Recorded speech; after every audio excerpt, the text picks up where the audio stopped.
जय श्री कृष्णा। आज की कथा में आप सभी भक्तों का हार्दिक स्वागत है। भगवान श्री कृष्ण और श्रीमती राधा रानी की कृपा सदैव आप और आपके समस्त परिवार पर बनी रहे।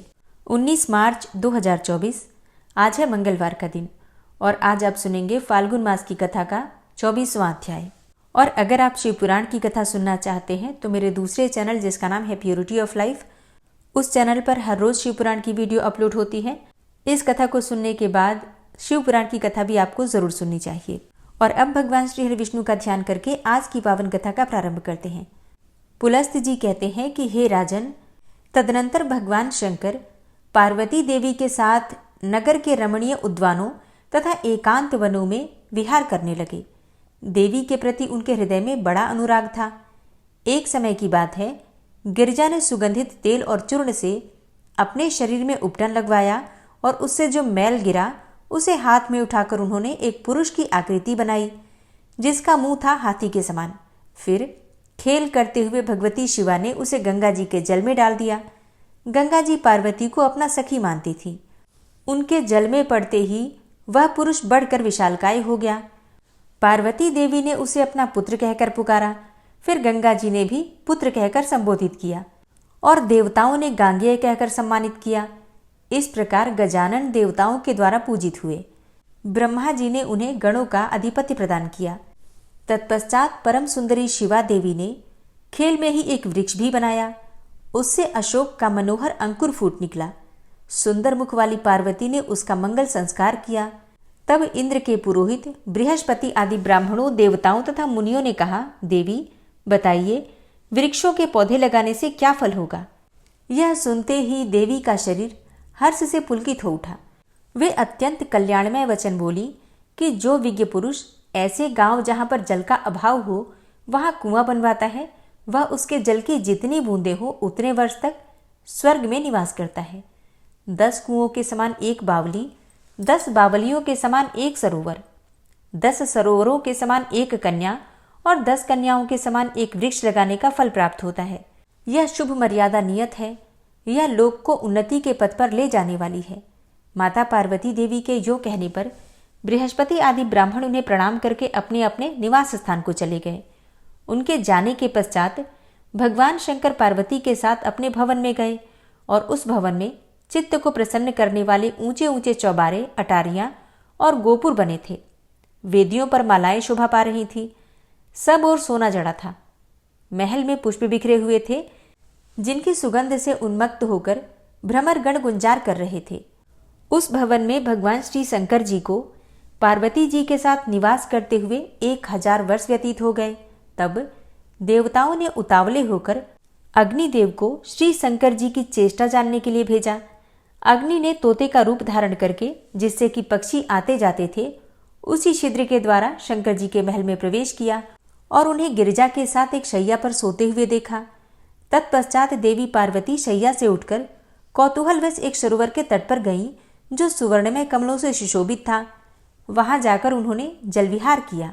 तदनंतर वे सखियों के साथ सरोवर के किनारे बैठी और उसके निर्मल पंकज से सुशोभित स्वादिष्ट जल को पीने की इच्छा करने लगी। इतने में ही उन्हें सूर्य के समान तेजस्विनी 6 कृत्तिकाएं दिखाई दी। वे कमल के पत्ते में उस सरोवर का जल लेकर जब अपने घर को जाने लगी, तब पार्वती देवी ने कहा, देवियों, कमल के पत्ते में रखे हुए जल को मैं भी देखना चाहती हूँ। वे बोली, सुमुखी, हम तुम्हें इसी शर्त पर ये जल दे सकती हैं कि तुम्हारे प्रिय गर्भ से जो पुत्र उत्पन्न हो वो हमारा भी पुत्र माना जाए एवं हम में भी मातृभाव रखने वाला तथा हमारा रक्षक हो। वह पुत्र तीनों लोकों में विख्यात होगा। उनकी बात सुनकर गिरिजा ने कहा, अच्छा, ऐसा ही होगा।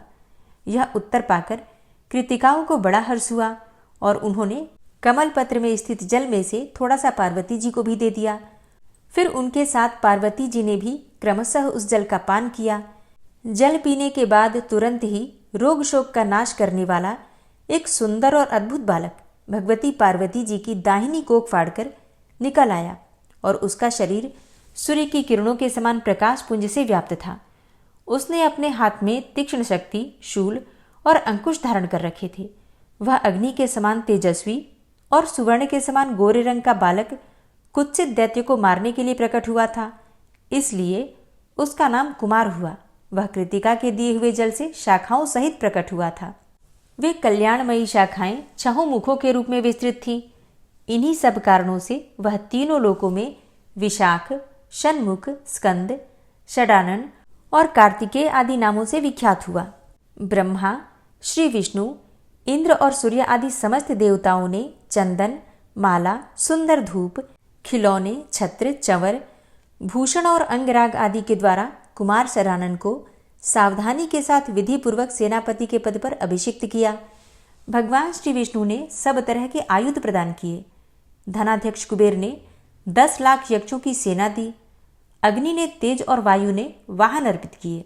इस प्रकार देवताओं ने प्रसन्न चित्त से सूर्य के समान तेजस्वी स्कंद को अनंत पदार्थ दिए।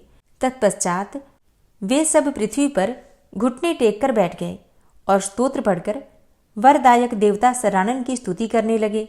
स्तुति पूर्ण होने के पश्चात कुमार ने कहा, देवताओं, आप लोग शांत होकर बताइए, मैं आपकी कौन सी इच्छा पूरी करूं?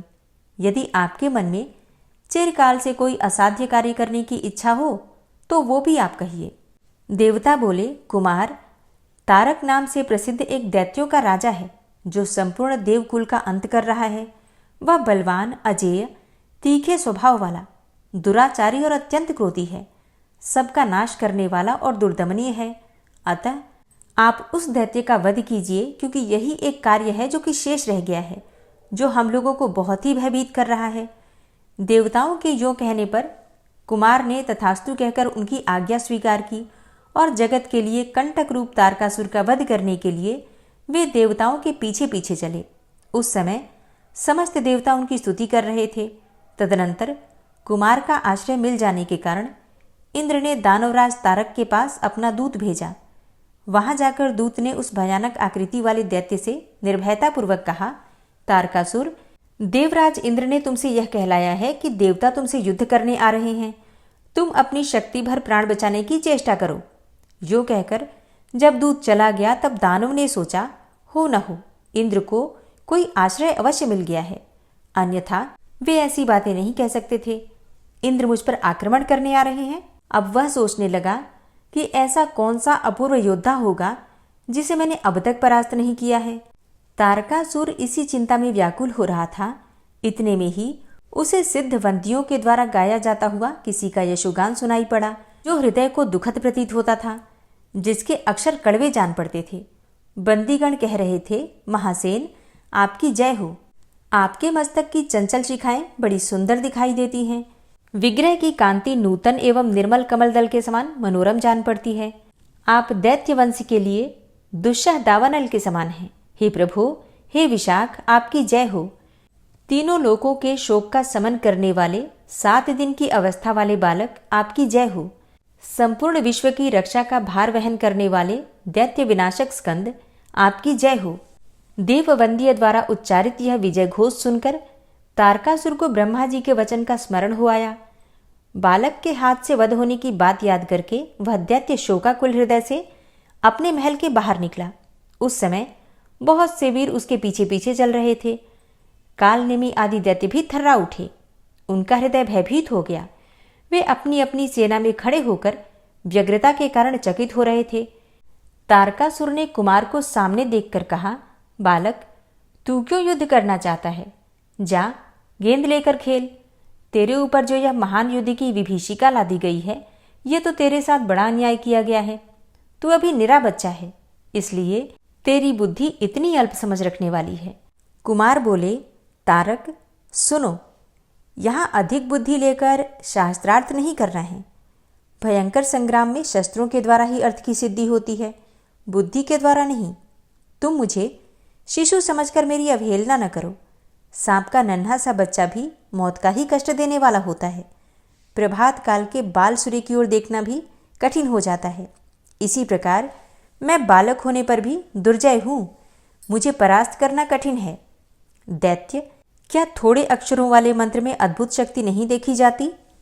कुमार की यह बात समाप्त होते ही दैत्य ने उनके ऊपर मुद्गर का प्रहार किया, परंतु उन्होंने अमोघ तेज वाले चक्र के द्वारा उस भयंकर अस्त्र को नष्ट कर दिया। तब दैत्यराज ने लोहे का भिंदीपाल चलाया, किंतु कार्तिकेय ने उसको अपने हाथ से पकड़ लिया। इसके बाद उन्होंने भी दैत्य को लक्ष्य करके भयानक आवाज करने वाली गदा चलाई। उसकी चोट खाकर वह पर्वताकार दैत्य तिलमिला उठा। अब उसे विश्वास हो गया कि यह बालक दुस्सह एवं दुर्जय वीर है। उसने बुद्धि में सोचा, अब निस्संदेह मेरा काल आ पहुंचा है। उसे कंपित होते देखकर कालनेमी आदि सभी दैत्यपति संग्राम में कठोरता धारण करने वाले कुमार को मारने लगे, परंतु महातेजस्वी कार्तिकेय को उनके प्रहार और विभीषिकाएं छू भी नहीं पाती थीं। उन्होंने दानव सेना को अस्त्र शस्त्रों से विदीर्ण करना आरंभ कर दिया। उनके अस्त्रों का कोई निवारण नहीं हो पाता था। उनकी मार खाकर कालनेमी आदि देवशत्रु युद्ध से विमुख होकर भाग चले। इस प्रकार जब दैत्यगण आहत होकर चारों ओर भाग गए और किन्नरगण विजय गीत गाने लगे, उस समय अपना उपहास जानकर तारकासुर क्रोध से अचेत सा हो गया। उसने तपाए हुए सोने की कांति से सुशोभित गदा लेकर कुमार पर प्रहार किया और विचित्र बाणों से मारकर उनके वाहन मयूर को युद्ध से भगा दिया।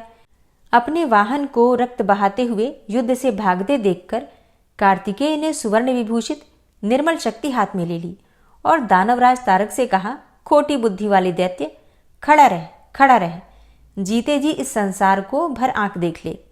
अब मैं अपनी शक्ति के द्वारा तेरे प्राण ले रहा हूं, तू अपने कुकर्मों को याद कर। यूं कहकर कुमार ने दैत्य के ऊपर शक्ति का प्रहार किया। कुमार की भुजा से छूटी हुई वह शक्ति केयूर की खनखनाहट के साथ चली और दैत्य की छाती में, जो वज्र तथा गिरिराज के समान कठोर थी, जा लगी। उसने तारकासुर के हृदय को चीर डाला और वह दैत्य निष्प्राण होकर प्रलयकालीन पर्वत के समान धरती पर गिर पड़ा। दानवों के धुरंधर वीर दैत्यराज तारक के मारे जाने पर सबका दुख दूर हो गया।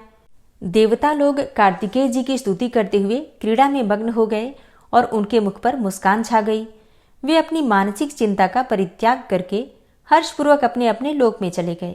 सबने कार्तिकेय जी को वरदान दिए। देवता बोले, जो परम बुद्धिमान मनुष्य कार्तिकेय जी से संबंध रखने वाली इस कथा को पढ़ेगा, सुनेगा अथवा सुनाएगा, वह यशस्वी होगा, उसकी आयु बढ़ेगी, वह सौभाग्यशाली, श्री संपन्न, कांतिमान, सुंदर, समस्त प्राणियों से निर्भय तथा सब दुखों से मुक्त होगा। इसके बाद भीष्म जी ने पूछा, हे विप्रवर, मनुष्य को भी देवत्व, सुख, राज्य, धन, यश, विजय, भोग, आरोग्य, आयु, विद्या और लक्ष्मी, पुत्र, बंधु वर्ग एवं सब प्रकार के मंगल की प्राप्ति कैसे हो सकती है, यह भी बताने की कृपा कीजिए। इस प्रश्न का उत्तर देते हुए पुलस्त जी ने जो कहा वो आप कल की कथा में सुनेंगे। तो अगर आप इस प्रश्न का उत्तर जानना चाहते हैं तो कल की कथा ज़रूर सुनिएगा। और हाँ, आज की कथा अगर आपको पसंद आई हो तो वीडियो को लाइक किए बिना तो बिल्कुल नहीं जाना है, लेकिन इसके साथ ही कुछ भक्तों तक इस वीडियो को शेयर भी ज़रूर कीजिए अगर संभव हो तो। और हर रोज़ की तरह कमेंट बॉक्स में राधे राधे तो ज़रूर लिखिए। और अब आप सुनेंगे श्री नारायण कवच, जिसे सुनने मात्र से भगवान श्री हरि विष्णु की असीम कृपा आपको प्राप्त होगी। श्री नारायण कवच। भगवान श्री हरि गरुड़ जी की पीठ पर अपने चरण कमल रखे हुए हैं। अणिमा आदि 8 सिद्धियां उनकी सेवा कर रही हैं और 8 हाथों में शंख, चक्र, ढाल, तलवार, गदा, बाण, धनुष और पाश अर्थात फंदा धारण किए हुए हैं। वे ही ओंकार स्वरूप प्रभु सब प्रकार से, सब ओर से मेरी रक्षा करें। मत्स्य मूर्ति भगवान जल के भीतर जल तंतुओं से और वरुण के पास से मेरी रक्षा करें। माया से ब्रह्मचारी रूप धारण करने वाले वामन भगवान स्थल पर और विश्वरूप श्री त्रिविक्रम भगवान आकाश में मेरी रक्षा करें। जिनके घोर अट्टहास करने पर सब दिशाएं गूंज उठी थी और दैत्य पत्नियों के गर्भ गिर गए थे, वे दैत्ययुत पतियों के शत्रु भगवान नृसिंह किले, जंगल, रणभूमि आदि विकट स्थानों में मेरी रक्षा करें। अपनी दाढ़ों पर पृथ्वी को उठा लेने वाले यज्ञ मूर्ति वाराह भगवान मार्ग में, परशुराम जी पर्वतों के शिखरों पर और लक्ष्मण जी के सहित भरत के बड़े भाई भगवान रामचंद्र प्रवास के समय मेरी रक्षा करें। भगवान नारायण मारण, मोहन आदि भयंकर अभिचारों और सब प्रकार के प्रमादों से मेरी रक्षा करें। ऋषि श्रेष्ठ नर गर्व से, योगेश्वर भगवान दत्तात्रेय योग के विघ्नों से और त्रिगुणाधिपति भगवान कपिल कर्म बंधन से मेरी रक्षा करें। परम ऋषि सनत कुमार कामदेव से, हयग्रीव भगवान मार्ग में चलते समय देव मूर्तियों को नमस्कार आदि न करने के अपराध से और देवर्षि नारद सेवापराधों से और भगवान कच्छप सब प्रकार के नरकों से मेरी रक्षा करें। भगवान धन्वंतरी कुपथ्य से, जितेंद्र भगवान ऋषभदेव सुख दुख आदि भयदायक द्वंद्वों से, यज्ञ भगवान लोकापवाद से और बलराम जी मनुष्यकृत कष्टों से और श्री शेष जी क्रोधवश नामक सर्पों के गणों से मेरी रक्षा करें। भगवान श्री कृष्ण द्वैपायन व्यास जी अज्ञान से तथा बुद्धदेव पाखंडियों से और प्रमाद से मेरी रक्षा करें। धर्म रक्षा करने वाले महान अवतार धारण करने वाले भगवान कल्कि पाप बहुल कलिकाल के दोषों से मेरी रक्षा करें। प्रातःकाल भगवान केशव अपनी गदा लेकर, कुछ दिन चढ़ जाने पर भगवान गोविंद अपनी बांसुरी लेकर और दोपहर के पहले भगवान नारायण अपनी तीक्ष्ण शक्ति लेकर और दोपहर को भगवान विष्णु चक्रराज सुदर्शन लेकर मेरी रक्षा करें। तीसरे पहर में भगवान मधुसूदन अपना प्रचंड धनुष लेकर मेरी रक्षा करें और सायंकाल में ब्रह्मा आदि त्रिमूर्तिधारी माधव, सूर्यास्त के बाद ऋषिकेश, अर्धरात्रि के पूर्व तथा अर्धरात्रि के समय अकेले भगवान पद्मनाभ मेरी रक्षा करें। रात्रि के पिछले प्रहर में श्रीवत्स लांछन श्रीहरि, उषा काल में खड्गधारी भगवान जनार्दन और सूर्योदय से पूर्व श्री दामोदर और संपूर्ण संध्याओं में काल मूर्ति भगवान विश्वेश्वर मेरी रक्षा करें। हे सुदर्शन, आपका आकार चक्र रथ के पहिए की तरह है। आपके किनारे का भाग प्रलयकालीन अग्नि के समान अत्यंत तीव्र है। आप भगवान की प्रेरणा से सबोर घूमते रहते हैं। जैसे आग वायु की सहायता से सूखे घास फूस जला डालती है, वैसे ही आप हमारी शत्रु सेना को शीघ्र से जला दीजिए। हे कौमुद की गदा, आपसे छूटने वाली चिंगारियों का स्पर्श वज्र के समान असह्य है। आप भगवान अजित की प्रिया हैं और मैं उनका सेवक हूँ। इसलिए आप कुष्मांड, विनायक, यक्ष, राक्षस, भूत और प्रेत आदि ग्रहों को अभी कुचल डालिए तथा मेरे शत्रुओं को चूर चूर कर दीजिए। हे शंखश्रेष्ठ, आप भगवान श्री कृष्ण के फूंकने से भयंकर शब्द करके मेरे शत्रुओं का दिल दहला दीजिए एवं यातुधान, प्रमथ, प्रेत, मातृका, पिशाच तथा ब्रह्म राक्षस आदि भयावने प्राणियों को यहाँ से तुरंत भगा दीजिए। भगवान की श्रेष्ठ तलवार, आपकी धार बहुत तीक्ष्ण है। आप भगवान की प्रेरणा से मेरे शत्रुओं को छिन्न भिन्न कर दीजिए। भगवान की प्यारी ढाल, आप में सैकड़ों चंद्राकार मंडल है। आप पाप दृष्टि पापात्मा शत्रुओं की आंखें बंद कर दीजिए और उन्हें सदा के लिए अंधा बना दीजिए। सूर्य आदि ग्रह, धूमकेतु, पुच्छल तारे आदि केतु, दुष्ट मनुष्य, सर्प आदि रेंगने वाले जंतु, दाढ़ों वाले हिंसक पशु, भूत प्रेत आदि तथा पापी प्राणियों से हमें जो भय हो और जो हमारे मंगल के विरोधी हों, वे सभी भगवान के नाम, रूप तथा आयुधों का कीर्तन करने से तत्काल नष्ट हो जाएं। बृहद, रथंतर आदि सामवेदीय स्तोत्रों से जिनकी स्तुति की जाती है, वे वेद मूर्ति भगवान गरुड़ और विश्वक्सेन जी अपने नामोच्चारण के प्रभाव से हमें सब प्रकार की विपत्तियों से बचाएं। श्रीहरि के नाम, रूप, वाहन, आयुध तथा श्रेष्ठ पार्षद हमारी बुद्धि, इंद्रिय, मन और प्राणों को सब प्रकार की आपत्तियों से बचाएं।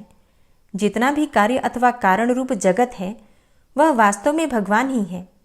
इस सत्य के प्रभाव से हमारे सारे उपद्रव नष्ट हो जाएं।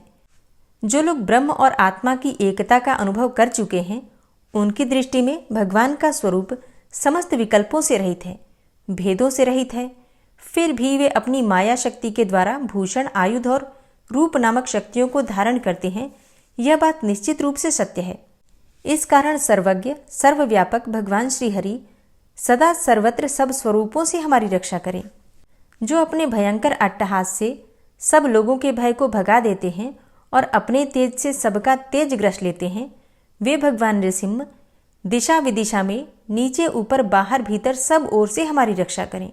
हे देवराज इंद्र, मैंने तुम्हें यह नारायण कवच सुना दिया है। इस कवच से तुम अपने को सुरक्षित कर लो, बस फिर तुम अनायास ही सब दैत्य युद्धपतियों को जीत कर लोगे। इस नारायण कवच को धारण करने वाला पुरुष जिसको भी अपने नेत्रों से देख लेता है अथवा पैर से छू देता है, तत्काल समस्त भयों से वो मुक्त हो जाता है। जो इस वैष्णवी विद्या को धारण कर लेता है, उसे राजा, डाकू, प्रेत, पिशाच आदि और बाघ आदि हिंसक जीवों से कभी किसी प्रकार का भय नहीं होता। हे देवराज, प्राचीन काल की बात है, एक कौशिक गोत्री ब्राह्मण ने इस विद्या को धारण करके योग धारणा से अपना शरीर मरुभूमि में त्याग दिया। अब जहां उस ब्राह्मण का शरीर पड़ा था, उसके ऊपर से एक दिन गंधर्वराज चित्ररथ अपनी स्त्रियों के साथ विमान पर बैठकर निकले।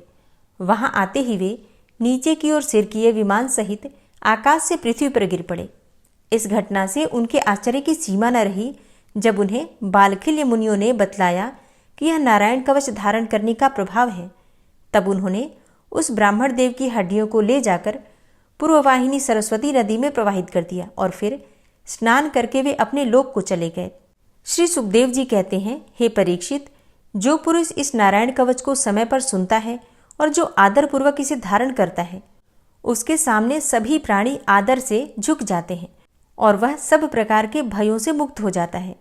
हे परीक्षित, शतक्रतु इंद्र ने आचार्य विश्वरूप जी से यह वैष्णवी विद्या प्राप्त करके रणभूमि में असुरों को जीत लिया और वे त्रैलोक्य लक्ष्मी का उपभोग करने लगे। श्री नारायण कवच संपूर्ण हुआ। श्री राधा कृपा कटाक्ष स्तोत्र। मुनीन्द्र वृंद वंदिते त्रिलोक शोक हारिणी प्रसन्न वक्त्र पंकजे निकुंज भूविलासिनी व्रजेन्द्र भानुनंदिनी व्रजेन्द्र सूनु संगते कदा करिष्यसि मां कृपा कटाक्ष भाजनम्। अशोक वृक्ष वल्लरी वितान मंडपस्थिते प्रवाल बाल पल्लव प्रभारुणांध्रि कोमले वराभय स्फुरत्करे प्रभूत संपदालये कदा करिष्यसि मां कृपा कटाक्ष भाजनम्। अनंगरंग मंगलम प्रसंग भंगुरं भ्रुवां सविभ्रमं ससंभ्रमं दृगन्त बाणपातने निरन्तरं वशीकृत प्रतीत नन्दनन्दने कदा करिष्यसि मां कृपा कटाक्ष भाजनम्। तडित्सुवर्ण चंपक प्रदीप्त गौर विग्रहे मुख प्रभा परास्त कोटि शारदेन्दु मंडले विचित्र चित्र संचर चकोर शावलोचने कदा करिष्यसि मां कृपा कटाक्ष भाजनम्। मदोन्मदादि यौवने प्रमोदमान मंडिते प्रियानुराग रंजिते कला विलास पंडिते अनन्य धन्य कुंज राज्य काम केलि कोविदे कदा करिष्यसि मां कृपा कटाक्ष भाजनम्। अशेष हाव भाव धीर हीर हार भूषिते प्रभूत शात कुंभ कुंभ कुंभि कुंभ सुस्तनि प्रशस्त मंद हास्य चूर्ण पूर्ण सौख्य सागरे कदा करिष्यसि मां कृपा कटाक्ष भाजनम्। मृणाल वाल वल्लरी तरंग रंग दौर्लते लताग्रलास्य लोल नील लोचनावलोकने ललल्लुलन्मिलन्मनोज्ञ मुग्ध मोहिनाश्रिते कदा करिष्यसि मां कृपा कटाक्ष भाजनम्। सुवर्ण मल्लिकांचित त्रिरेख कंबुकंठगे त्रिसूत्र मंगली गुण त्रिरत्न दीप्ति दीधिते सलोल नील कुंतल प्रसून गुच्छ गुंफिते कदा करिष्यसि मां कृपा कटाक्ष भाजनम्।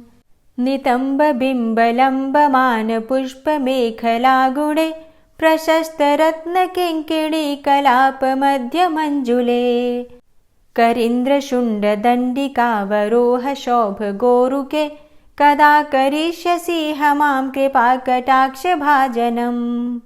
अनेक मंत्रनाद मंजुनूपुरारवस्खलत् समाज राजहंस वंश निक्वडाति गौरवे विलोल हेम वल्लरी विडम्बि चारु चंक्रमे कदा करिष्यसि मां कृपा कटाक्ष भाजनम्। अनंत कोटि विष्णुलोक नम्र पद्मजार्चिते हिमाद्रिजा पुलोमजा विरिंचिजा वरप्रदे अपार सिद्धि रिद्धि दिग्ध सत्पदांगुली नखे कदा करिष्यसि मां कृपा कटाक्ष भाजनम्।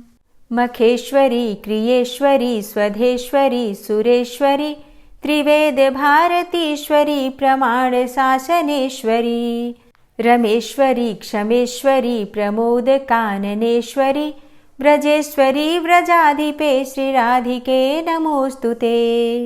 इति ममद्भुतं स्तवं निशम्य भानुनन्दिनी करोतु सन्ततं जनं कृपाकटाक्षभाजनम्। भवेत्तदैव सञ्चित त्रिरूपकर्मनाशनं लभेत्तदा ब्रजेन्द्रसूनुमण्डलप्रवेशनम्। जय जय श्री राधे, जय जय श्री राधे। ओम विश्वं विष्णुर्वषट्कारो भूतभव्य भवत्प्रभु भूतकृत भूतभृद्भावो भूतात्मा भूतवाहन भूतात्मा परमात्मा च मुक्तानां परमागति अव्ययः पुरुषः साक्षी क्षेत्रज्ञो अक्षर एव च योगो योगविदां नेता प्रधानपुरुषेश्वरः नारसिंहवपुः श्रीमान् केशवः पुरुषोत्तमः सर्वः शर्वः शिवस्थाणुर्भूतादिर्निधिर्व्ययः सम्भवो भावनो भर्ता प्रभवः प्रभुरीश्वरः स्वयंभू शम्भुरादित्यः पुष्कराक्षो महास्वनः अनादिनिधनो धाता विधाता धातुरुत्तमः अप्रमेयो ऋषिकेश पद्मनाभो अमरप्रभु विश्वकर्मा मनुस्त्वष्टा स्थविष्ठः स्थविरो ध्रुवः अग्राह्यः शाश्वतः कृष्णो लोहिताक्षः प्रतर्दनः प्रभूतस्त्रिककुब्धाम पवित्रं मङ्गलं परम् ईशानः प्राणदः प्राणो ज्येष्ठः श्रेष्ठः प्रजापति हिरण्यगर्भो भूगर्भो माधवो मधुसूदनः ईश्वरो विक्रमी धन्वी मेधावी विक्रमः क्रमः अनुत्तमो दुराधर्षः कृतज्ञः कृतिरात्मवान् सुरेशः शरणं शर्म विश्वरेताः प्रजाभवः अह संवत्सरो व्यालः प्रत्ययः सर्वदर्शनः अजः सर्वेश्वरः सिद्धः सिद्धे सर्वादिर्च्युतः वृषाकपिर्मेयात्मा सर्वयोगविनिश्रितः वसुर्वसुमनः सत्यः समात्मा संमितः समः अमोघः पुण्डरीकाक्षो वृषकर्मा वृषाकृतिः रुद्रो बहुशिरा बभ्रुर्विश्वयोनिः शुचिश्रवः अमृतः शाश्वतस्थाणुर्वरारोहो महातपः सर्वगः सर्वविद्भानुर्विश्वक्सेनो जनार्दनः वेदो वेदविद्व्यङ्गो वेदाङ्गो वेदवित्कविः लोकाध्यक्षः सुराध्यक्षो धर्माध्यक्षः कृताकृतः चतुरात्मा चतुर्व्यूहश्चतुर्द्रष्टश्चतुर्भुजः भ्राजिष्णुर्भोजनं भोक्ता सहिष्णुर्जगदाति च अनघो विजयो जेता विश्वयोनिः पुनर्वसु उपेन्द्रो वामनः प्रांशुर्मोघः शुचिरुर्जितः अतीन्द्रः सङ्ग्रहः सर्गो धृतात्मा नियमो यमः वेद्यो वैद्यः सदा योगी वीरः माधवो मधु अतीन्द्रियो महामायो महोत्साहो महाबलः महाबुद्धिर्महावीर्यो महाशक्तिर्महाद्युतिः अनिर्देश्यवपुः श्रीमान् मेयात्मा महाधृतिर् महिश्वासो महीभर्ता श्रीनिवासः सतां गति अनिरुद्धः सुरानन्दो गोविन्दो गोविन्दाम्पति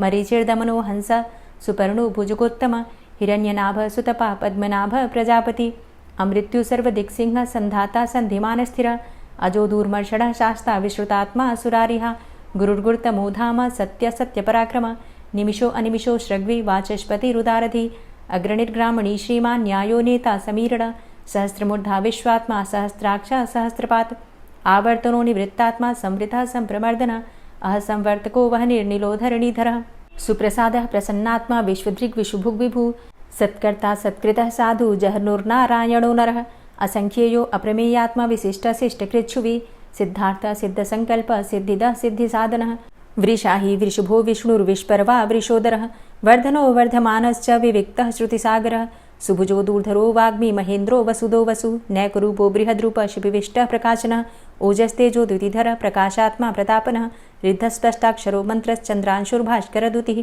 अमृतांशुद्भवो भानु शशबिन्दुः सुरेश्वरः औषधं जगतः सेतु सत्यधर्मपराक्रमः भूतभव्य भवन्नाथ पवनः पावनो नलः कामः कामकृत्कान्तः कामः कामप्रदः प्रभु युगादिकृद्युगावर्तो नैकमायो महाशनः अदृश्यो अव्यक्तरूपश्च सहस्रजितनन्तजित् इष्टो अविशिष्ट शिष्टेष्ट शिखण्डी नहुसो वृष क्रोधः क्रोधकृत्कर्ता विश्वबाहुर्महीधरः अच्युतः प्रतितः प्राणः प्राणदो वासवानुजः अपां निधिर्धिष्ठानं प्रमत्तः प्रतिष्ठितः स्कन्दः स्कन्दधरो धूर्यो वरदो वायुवाहनः वासुदेवो बृहद्भानुरादिदेवः पुरन्दरः अशोकस्तारणस्तारः शूरः सौरिर्जनेश्वरः अनुकूलः शतावर्त पद्मी पद्मनिभेक्षणः पद्मनाभो अरविन्दाक्ष पद्मगर्भ शरीरभृत् महर्धिरिद्धो वृद्धात्मा महाक्षो गरुडाध्वजः अतुलः शरभो भीमो समयज्ञो हविर्हरि सर्वलक्षणलक्षण्यो लक्ष्मीवान् समितिञ्जयः वीक्षरो रोहितो मार्गो हेतुर्दामोदरः सह महीधरो महाभागो वेगवान् मिताशनः उद्भवः शोभणो देवः श्रीगर्भः परमेश्वरः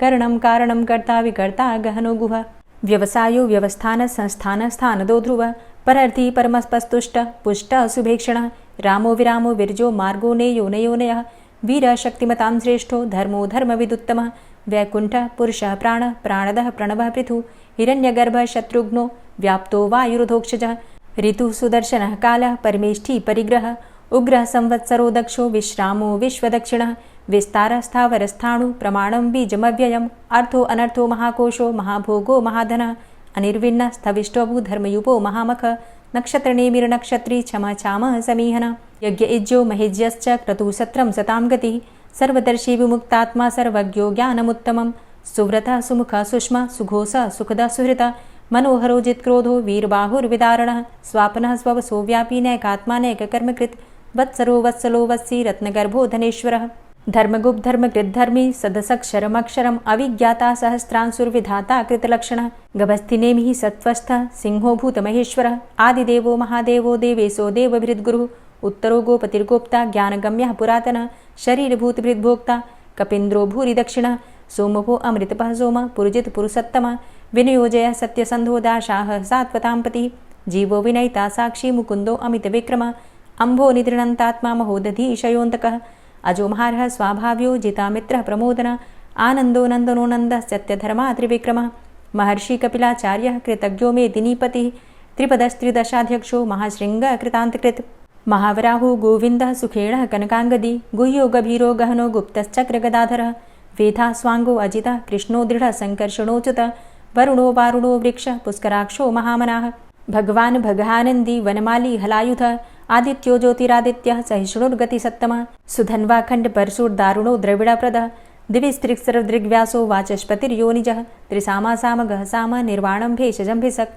सन्न्यासकृच्छमः शान्तो निष्ठा शान्तिः परायणं शुभाङ्गः शान्तिदस्रष्टा कुमुदः कुवलेशयः गोहितो गोपतिर्गोप्ता वृषभाक्षो वृषाप्रियः अनिवर्ति निवृतात्मा संक्षेप्ता क्षेमकृच्छिवः श्रीवत्सवक्षा श्रीवास श्रीपति श्रीमताम्बरः श्रीद श्रीश श्रीनिवास श्रीनिधि श्रीविभावन श्रीधर श्रीकर श्रेय श्रीमान् लोकत्रयाश्रयः स्वक्ष स्वङ्ग शतानन्दो नन्दिर्ज्योतिर्गणेश्वरः विजितात्मा विधेयात्मा सत्कीर्तिश्छिन्न संशयः उदीर्णः सर्वतक्षशुर्निश शाश्वतः स्थिरः भूषयो भूषणो भूतिर्विशोकः शोकनाशनः अर्चिष्मानर्चितः कुम्भो विशुद्धात्मा विशोधनः अनिरुद्धो अप्रतिरथ प्रद्युम्नो अमितविक्रमः कालिनेमि निहावीर शौरी शूरजनेश्वरः त्रिलोकात्मा त्रिलोकेशः केशवः केशिहारी कामदेवः कामपालः कामीकान्तः कृतागमः अनिर्देशवपुर्विष्णोर्वीरो अनन्तो धनञ्जयः ब्रह्मण्यो ब्रह्मकृद्ब्रह्मा ब्रह्म ब्रह्म विवर्धनः ब्रह्मविद् ब्राह्मणे ब्रह्मी ब्रह्मज्ञो ब्राह्मणप्रियः महाक्रमो महाकर्मा महातेजा महोरगः महाक्रतुर्महायज्वा महायज्ञो महाहवि स्तव्यः स्तव प्रियः स्तोत्रं स्तुतिस्तोतारणप्रियः पूर्णः पुरैता पुण्यः पुण्यकीर्तिर्नामयः मनोजवस्तीर्थकरो वसुरेता वसुप्रदः वसुप्रदो वासुदेव वसुर्वसुमनाहवि सद्गतिः सत्कीर्तिः सत्ता सद्भूतिः सत्परायणः शूरसेनो यदुश्रेष्ठः सन्निवासः सुयामुनः भूतावासो वासुदेवः सर्वासु निलयोऽनलः दर्पः दर्पदो दृप्तो दूर्धरोऽथा पराजितः विश्वमूर्तिर्महामूर्तिर्दीप्तमूर्तिर्मूर्तिमान् अनेकमूर्तिरव्यक्तः शतमूर्तिः शताननः एको नैकः सवः किं यत्तत्पदमनुत्तमं लोकबन्धुर्लोकनाथो माधवो भक्तवत्सलः सुवर्णवर्णो हेमाङ्गो वराङ्गश्चन्दनाङ्गदी वीरः विषमः शून्यो घृताशीर चलश्चलः अमानीमानदो मान्यो लोकस्वामी त्रिलोकदृक् सुमेधा मेधजो धन्यः सत्यमेधा धराधरः तेजो वृषः द्वितिधरः सर्वशस्त्रभृताम्बरः प्रग्रहो निग्रहो व्यग्रो नैकशृङ्गो गदाग्रजः चतुर्मूर्तिश्चतुर्बाहुश्चतुर्व्यूहश्चतुर्गति चतुरात्मा चतुर्भावश्चतुर्वेदविदेकपात् समावर्तो अनिवृतात्मा दुर्जयो दुरतिक्रमः दुर्लभो दुर्गमो दुर्गो दुरावासो दुरारिहा शुभाङ्गो लोकसारङ्गः शुतन्तुस्तन्तुवर्धन इन्द्रकर्मा महाकर्मा कृतकर्मा कृतागमः उद्भवः सुन्दरः सुन्दो रत्ननाभः सुलोचनः अर्को वाजसनः शृङ्गी जयन्तः सर्वविजयी सुवर्णबिन्दुरक्षोभ्य सर्वभागीश्वरेश्वरः महाह्रदो महागर्तो महाभूतो महानिधि कुमुदः कुन्दरः कुन्दः पर्जन्यः पावनो नीलः अमृताशो अमृतवपुः सर्वज्ञः सर्वतोमुखः सुलभः सुव्रतः सिद्धः शत्रुजित् शत्रुतापनः न्यग्रोधो दुम्बरो अस्वस्थश्चाणुरान्ध्रनिषूदनः सहस्रार्चिः सप्तजिह्वः सप्तैधा सप्तवाहनः अमूर्तिरणघो अचिन्त्यो भयकृद्भयनाशनः अणुर्बृहत् कृशस्थूलो गुणभृन्निर्गुणो महान् अधृतः स्वधृतः स्वास्य प्राग्वंशो वंशवर्धनः भारभृतिकथितो योगी योगी स सर्वकामद आश्रमश्रमण क्षाम सुपर्णो वायुवाहन धनुर्धरोर्धनुर्वेदो दण्डोदमयितादम अपराजितः सर्वसहो नियन्ता नियमो यमः सत्त्ववान् सात्विकः सत्य सत्यधर्मपरायण अभिप्रायः प्रियार्होर्ह प्रियकृत् प्रीतिवर्धनः विहाय सगतिर्ज्योति सुरुचिर्हुत भुग्विभु रविर्विलोचनः सूर्य सविता रविलोचनः अनंतो हुत भुग्भोक्ता सुखदो नैकजोग्रज अनिर्विण्ण सदामर्षि लोकाधिष्ठानमद्भुतः सनात सनातन्तमः कपिलः कपिरप्यय स्वस्तिदा स्वस्तिकृत् स्वस्ति स्वस्तिभुक् स्वस्ति दक्षिणः रौद्रः कुण्डली चक्रे विक्रमयुर्जित शासन शब्दातिगा शब्दशः शिशिरः शर्वरीकर अक्रूरः पेशलो दक्षो दक्षिणः क्षमिणाम्बर विद्वतमो वितभय पुण्यश्रवण कीर्तन उत्तारणो दुष्कृतिः पुण्यो दुःस्वप्ननाशन वीरहारक्षण संतो जीवनः पर्यवस्थित अनन्तरूपो अनन्तसृर्जितमन्युर्भयापः चतुरश्रो गभीरात्मा विदिशो व्यादिशो दिश अनादिर्भूर्भुवो लक्ष्मी सुवीरो रुचिरांगद जननो जन्मादिर्भीमो भीम पराक्रम आधारणीले योधाता पुष्पहासः प्रजागर ऊर्ध्वग सत्पथाचार प्राणदः प्रणवपण प्रमाणं प्राणनीलियः प्राणभृत् प्राणजीवन तत्त्वं तत्त्वविदेकात्मा जन्म मृत्यु जरातिग पूर्व स्वस्तरुस्तार सविता प्रपितामह यज्ञो यज्ञपतिर्यज्वा यज्ञांगो यज्ञवाहन यज्ञभृद्यज्ञ कृद्यज्ञ यज्ञभुग् यज्ञ साधन यज्ञान्तिकृद्यज्ञ गुह्यमन्यमन्नादेव च आत्मयोनिः स्वयं जातो वैखानः सामगायन देवकी नंदन स्रष्टा क्षितिसः पापनाशन शंखभृन्नंद कीचक्री शारंगधन्वा गदाधर रथांगपाणिरक्षोभ्य सर्वप्रहरणायुध ओम नमः इति। दोस्तों, अगर आप आमलकी एकादशी का व्रत करते हैं तो आमलकी एकादशी व्रत की पूजा विधि, व्रत की कथा, ये सभी चीज़ें चैनल पर अपलोड हो चुकी हैं, ज़रूर देख लीजिए। कुछ उपाय भी आज के दिन हमें करने चाहिए जिससे कि भगवान श्री विष्णु की विशेष कृपा हमें प्राप्त होती है। तो अगर आप व्रत नहीं भी करते हैं तो भी इस वीडियो को ज़रूर देखिए। इसमें बहुत सारे ऐसे उपाय बताए गए हैं जिन्हें करने से भगवान श्री विष्णु की असीम कृपा आपको प्राप्त होगी। तो बिना व्रत किए भी पूजा आराधना आपको ज़रूर करनी चाहिए। इसके लिए वीडियो ज़रूर देख लीजिए। मिलती हूँ मैं आपसे अगली वीडियो में, तब तक के लिए जय श्री राधे।